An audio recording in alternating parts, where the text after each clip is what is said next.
est très ancienne. C'est une posture connue par l'être humain depuis avant même l'Antiquité.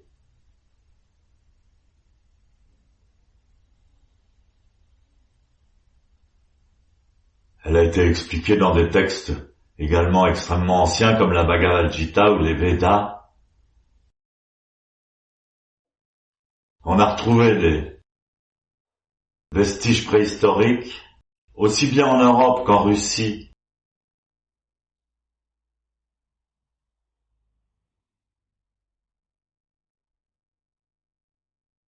C'est-à-dire avant même les civilisations indiennes, avant même l'existence du Bouddha historique, Shakyamuni Bouddha, prouvant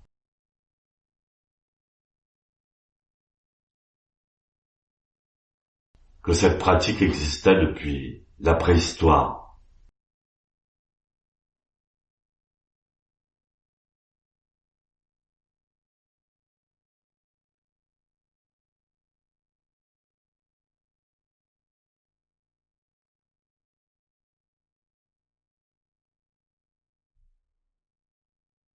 Aujourd'hui, dans notre civilisation moderne, on l'appelle la posture de Bouddha, ou en japonais la posture de Zazen. Za, ça veut dire s'asseoir, et Zen, ça veut dire connecter.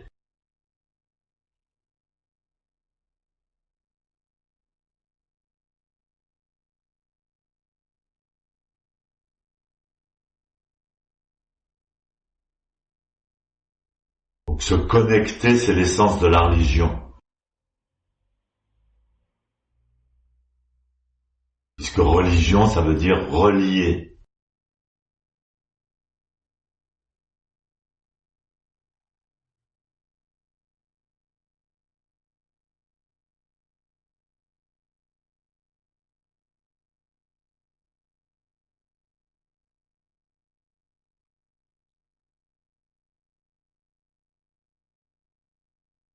Dès le moment, Maître Dogen l'explique, dès le moment où on s'assoit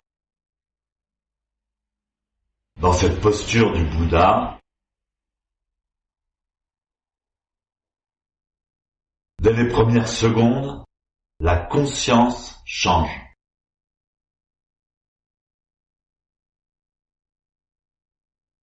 La conscience de Zazen n'a plus rien à voir avec la conscience ordinaire de la vie de tous les jours.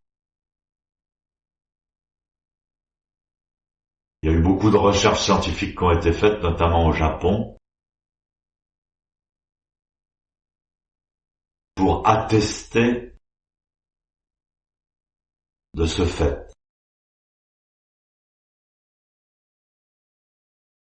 On a mesuré les ondes du cérébral. Effectivement, dès le moment où on s'assoit dans la posture,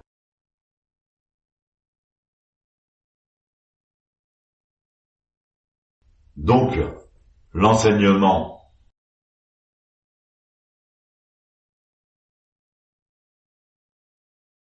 donné aux disciples, avant toute chose, consiste à enseigner, répéter, ajuster, approfondir,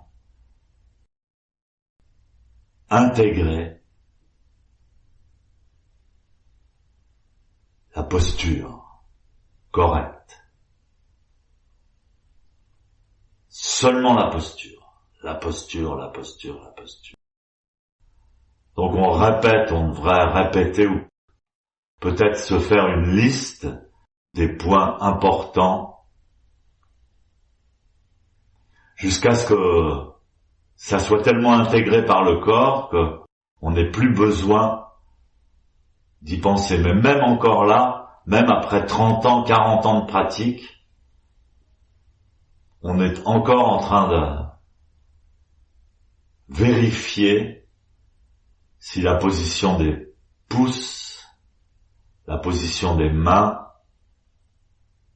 est correcte, la position du bassin, la cambrure lombaire, la position de la tête, de la nuque est correcte. La position du regard, des yeux, des oreilles, de la langue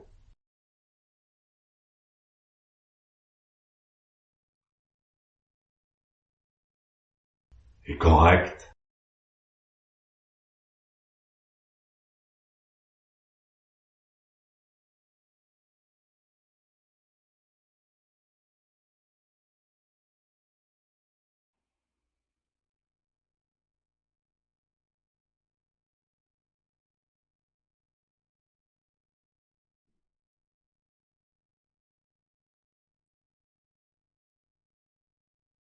La tension musculaire, tension nerveuse est correcte. La respiration,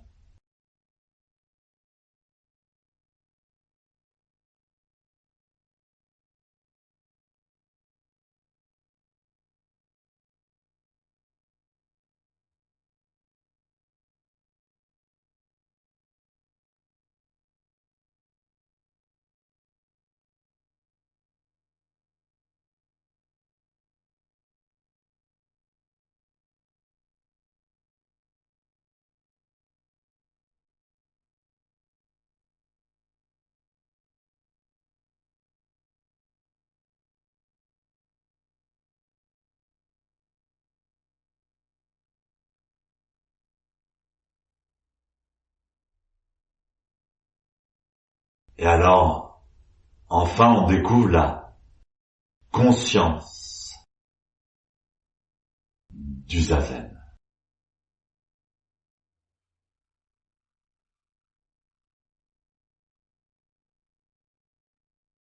Calme,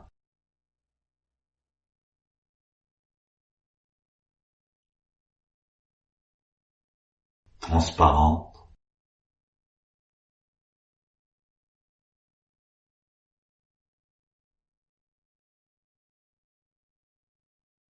suivant le rythme universel.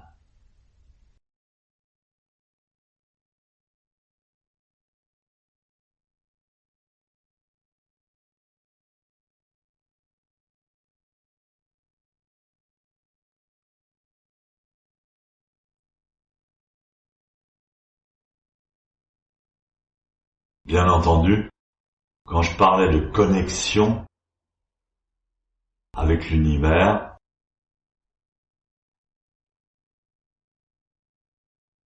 on se connecte à l'univers au moyen du souffle, de la respiration. C'est notre échange constant.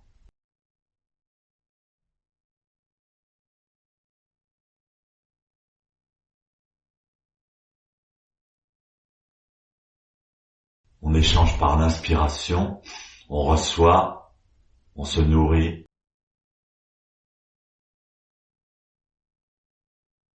on exprime par l'expiration, on se vide, on communique.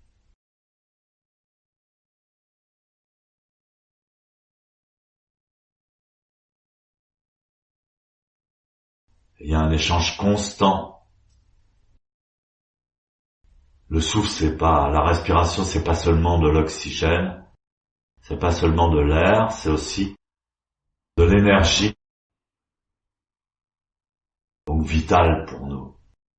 L'énergie, c'est pas seulement une nourriture, c'est aussi une information.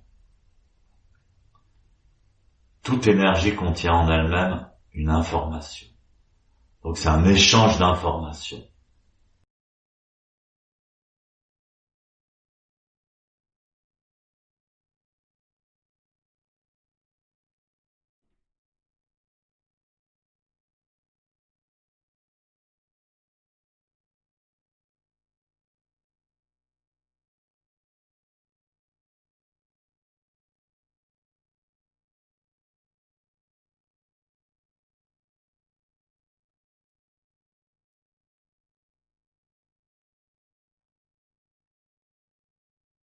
La posture du lotus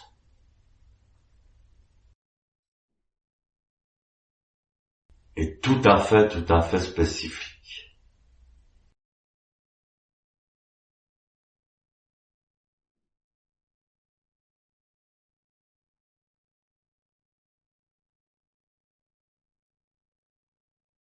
C'est une posture dans laquelle on ne peut pas s'échapper. On ne peut pas courir, marcher. On est assis.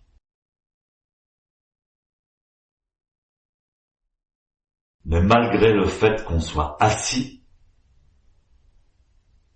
on n'est pas assis comme dans un fauteuil.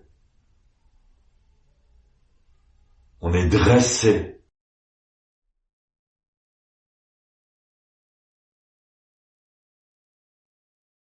Donc, la plus forte énergie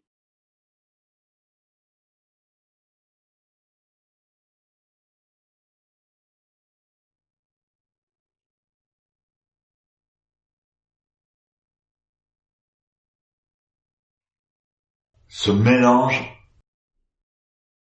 au calme le plus profond. Il y a les deux en même temps. Et quand on a étudié les ondes cérébrales pendant Zazen, on s'aperçoit aussi que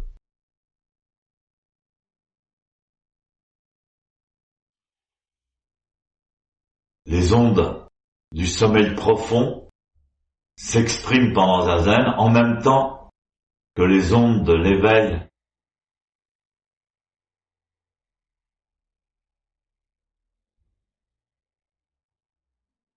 C'est-à-dire que l'esprit est alerte, éveillé dans le sens alerte comme un animal à l'affût, complètement éveillé.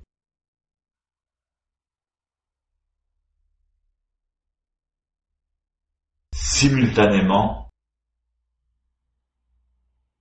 les ondes du sommeil profond se manifestent. Et c'est pareil dans le processus musculaire, et surtout au niveau des jambes.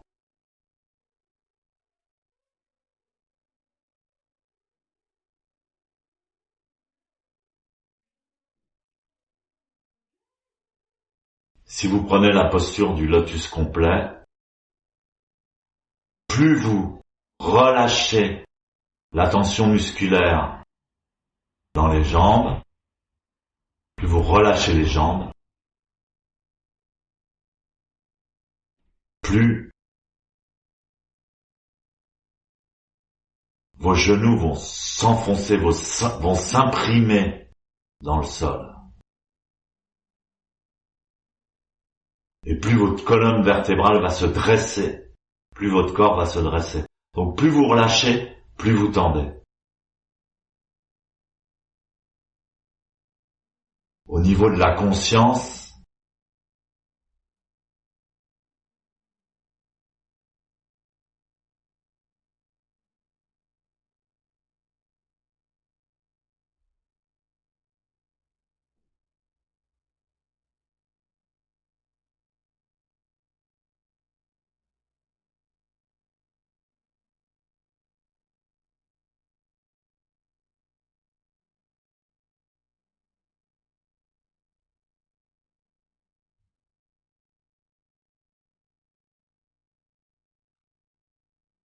pour les débutants, revenez au point essentiel, poussez la terre avec les genoux, c'est très important.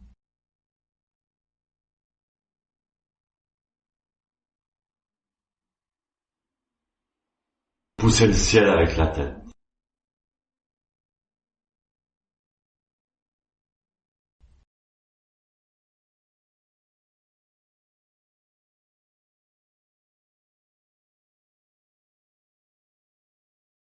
Le bassin naturellement basculé vers l'avant pour dégager la masse abdominale et le plexus solaire. Mais la cambrure ne doit pas être exagérée. Le sacrum doit être aussi bien dressé. Il y a beaucoup d'énergie dans le sacrum.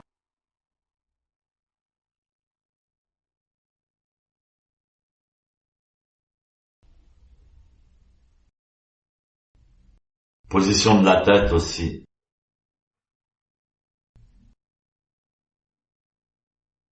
La nuque, le cerveau reptilien doit être dégagé. La nuque étirée, ouverte. Le menton rentré. La tête ne doit pas pencher en avant. Les épaules et les oreilles sont sur un même plan. Le nez et le nombril sont sur une même ligne.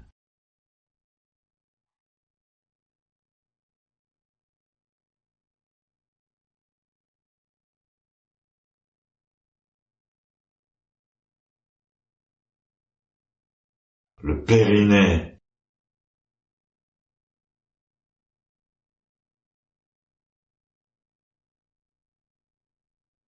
et la fontanelle sont sur une même ligne.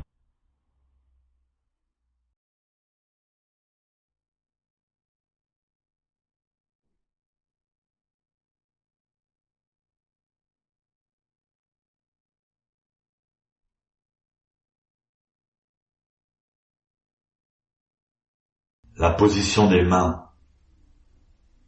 Maître Deshimaru a toujours dit que les mains et les doigts étaient en profonde relation avec le cerveau. Donc la position des mains doit tendre vers la perfection.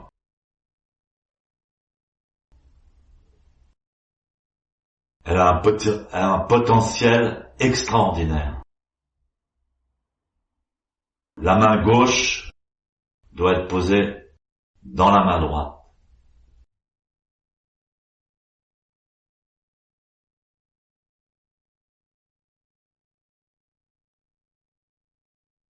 Le majeur de la main gauche doit surplomber le majeur de la main droite.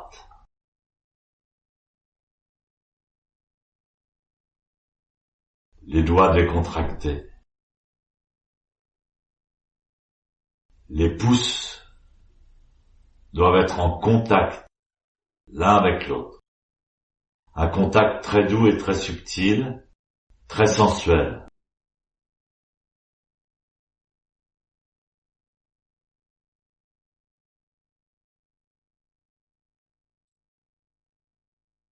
Comme si vous touchiez un bout de soie.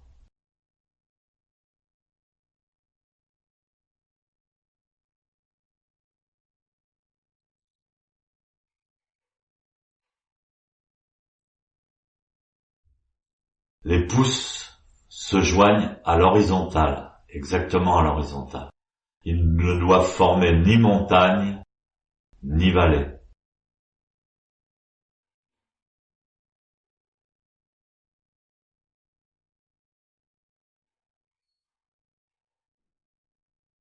La position des mains doit former un ovale, comme un œuf. Et les mains doivent être posées à plat. Vous pouvez utiliser les manches de votre kimono, ou bien vous pouvez utiliser un tissu ou un petit coussin, de manière à ce que les mains soient posées à plat, à l'horizontale, pas qu'elles penchent, si possible, et elles soient bien calées contre l'abdomen, juste devant l'abdomen. Les bras doivent être toujours décontractés et les coudes légèrement écartés du corps. Les épaules aussi doivent tomber vers le bas.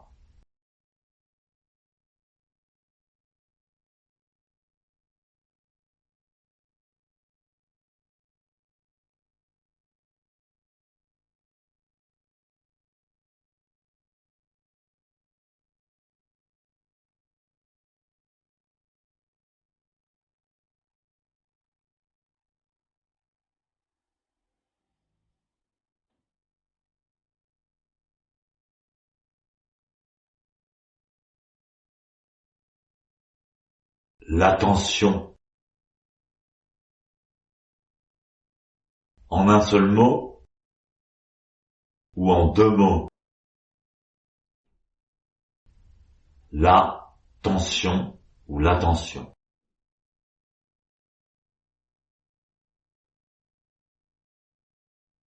Trop nerveux, trop de pensées. En japonais, ça s'appelle sanran.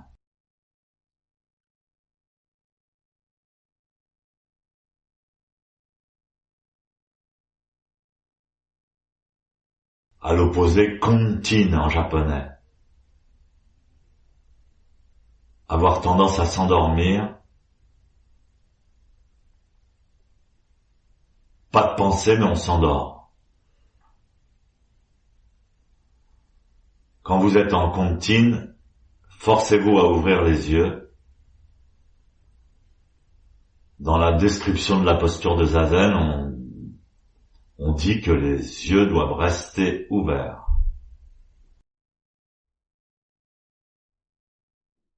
Parfois, fermer les yeux peut aider à la concentration profonde, spécialement sur la respiration. Mais si on en prend trop l'habitude, on sombre dans la conscience, dans la tension continue. Si on est trop réveillé, trop conscient, trop de pensées, c'est pas bon non plus.